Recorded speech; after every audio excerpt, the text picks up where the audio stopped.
What's up, course heroes? Welcome to yet another video. This is your boy Amit, and today we are going to look at how to set up your enrollments in your favorite learning management system while collecting payments from an external card system. So you collect payment in your card, you enroll users from that shopping cart into your learning management system. If you're using two different softwares to do this, which a lot of folks are, I personally use Thrivecart and I enroll people into my learning management software, which is Zenler, using Thrivecart. So this would work with any software. The basic principle is the same. With that, let's get started. All right, before we actually dive into it, let me walk you through what we are looking to achieve today. So let's say you have your shopping cart set up. This is where you're selling your digital or physical products. Then what we're going to do is we're going to connect your shopping cart to a middleware software such as Zapier, Pabbly, Make, or whatever third-party integration software you're using.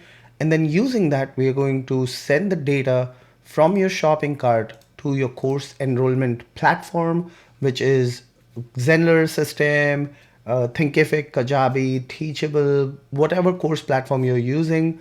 This should work as long as that course platform can take in that data.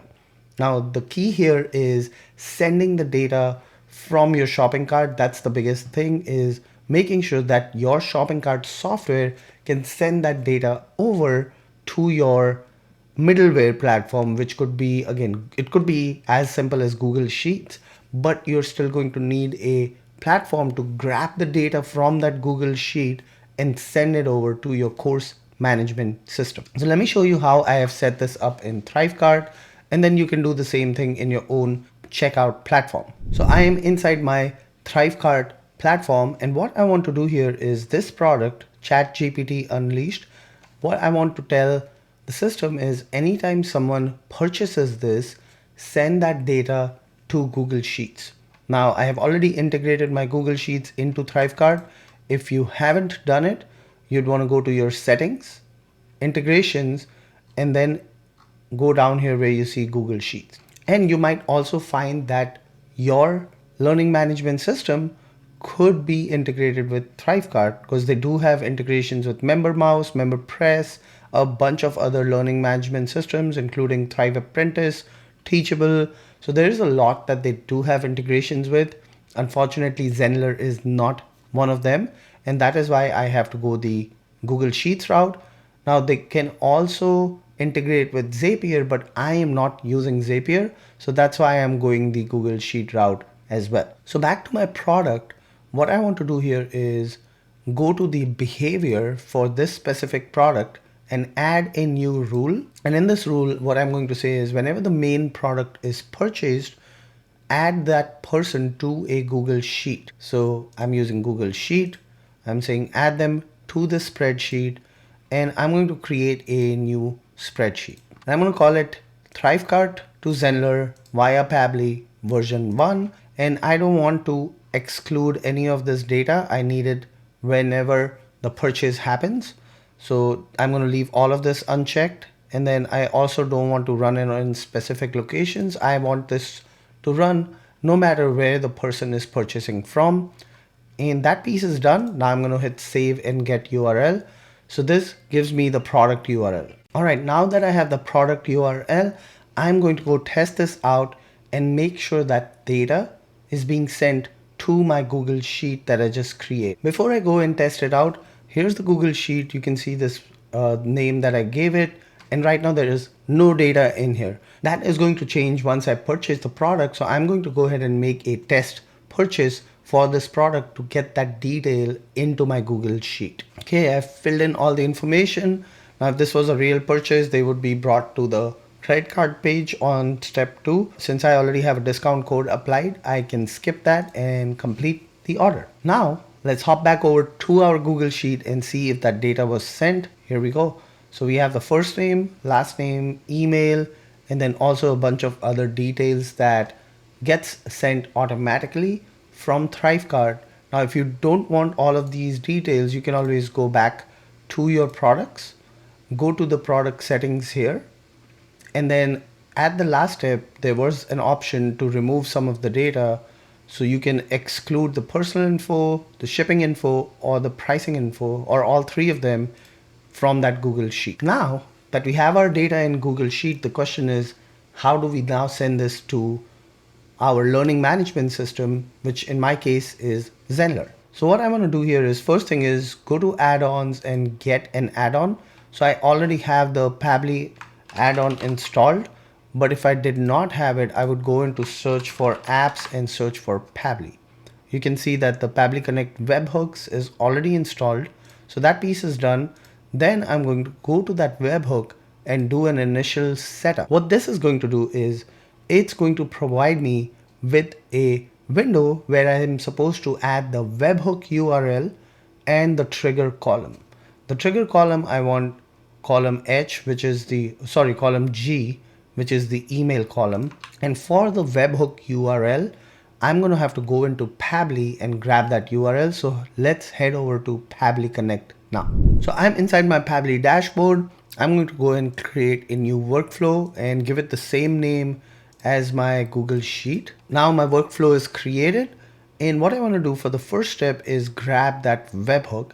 So I'm going to choose the webhook app, and the trigger event would be whenever I catch a webhook. And now we have this URL. So I'm going to go copy that URL, go back to our extensions, go to the initial setup, and then paste that URL in here.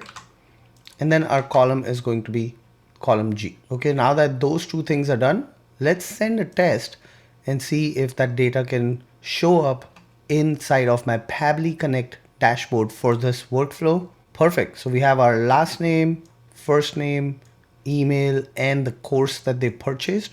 All that information from Thrivecart has now been sent to our middleware, which in this case is Pabbly Connect. So if I go back to my diagram, you can see here's my shopping cart, here's my middleware. Now comes the final step, is enrolling these students into a course. So let's head over back to Pabbly to see what we can do with that data. Okay, back in my Pabbly, now that I have that information, we need to figure out how to send it to our course software. In my case, that's Zenler. Before we do that though, there is one more step inside of Google Sheets. Now that we have this set up and this test was successful, I'm just going to close this out, go back into extensions, go back to my Pabbly Connect webhook, and select this send on event. And select this send on event, which essentially means that anytime there is an event, which in this case is a new row getting added to our Google Sheet, the Pabbly Connect webhook will take that data and send it over to our learning management system to enroll these students. Now let's head over back to Pabbly Connect, figure out what our next step is. So step one was setting up the webhook. We've done that. Step two is taking that data and sending it to Zenler. So I'm going to go to the second step, and you can add as many steps as you want by hitting the plus button. And here I'm going to type Zenler. And now I'm going to choose what I want to happen inside of Zenler. So inside of Zenler, I want to enroll this user into a course, and I'm going to hit connect, and let's choose a Zenler school. Now that I've selected the school, I am given the options of all the courses that are in that school. So our course here is the ChatGPT Unleashed. I don't care about the course plan ID. The email address we're going to get from this webhook that was captured, which is essentially the data that Thrivecart sent to the Google Sheet. So I'm going to select this email field. Now don't type an email address here because that becomes a static value. You want the dynamic value, which means anytime a new row gets added in Google, we want to capture that new data and send it to your course management platform. And that is why we are mapping the fields, not necessarily typing in the data manually. So that piece is done. Now first name and last name are not required, but I'm still going to fill it out so that when I start emailing these students, I have those details. So we'll go back to our Pabbly webhook and pick this first name field and populate it here, and then do the same thing with the last name field and populate it right here. And that's it. Now, when I save and send this request, it's likely going to fail because I already have this set up inside of Zenler. So now I'm going to get this message that the user is already enrolled. But in your case, it should work because this would be your first time setting up this entire process, and then you'd be able to enroll students automatically inside of your school once they have purchased successfully from your shopping cart. Now, the last thing to show you is inside of my Zenler school, if I search for that person, here's their details. You can see that they're a student. If I go into the actions, you'll also be able to see the tag that was applied to them. And if I go to the courses tab, I can see that this is the course that they got enrolled in. Going back into the profile, I can also see that this student got enrolled 13 minutes ago, which is when we did our test purchase using Thrivecart. Finally, if we go back to our journey map, you can see these are the steps we took. We took our external shopping cart. In this case, that was Thrivecart. We took that data, sent it to a Google Sheet, connected it with the Pabbly Connect, and then from there, we enrolled our students into our learning management platform, which in our case was Zenler. I know it's a little bit complicated, but if you want to continue to use your shopping cart and keep it separate from your course platform, these are the steps that I have taken. I know this is a little bit complex, but as you can see, it is completely doable. And there you have it, course heroes. That is how you can set up your integrations and continue to use a different shopping cart software and a different learning management system, seamlessly connect the two and give your students that unified experience. I hope that helps. As always, don't forget to smash that subscribe button so you get notified next time I release a new video. And until next time, keep creating.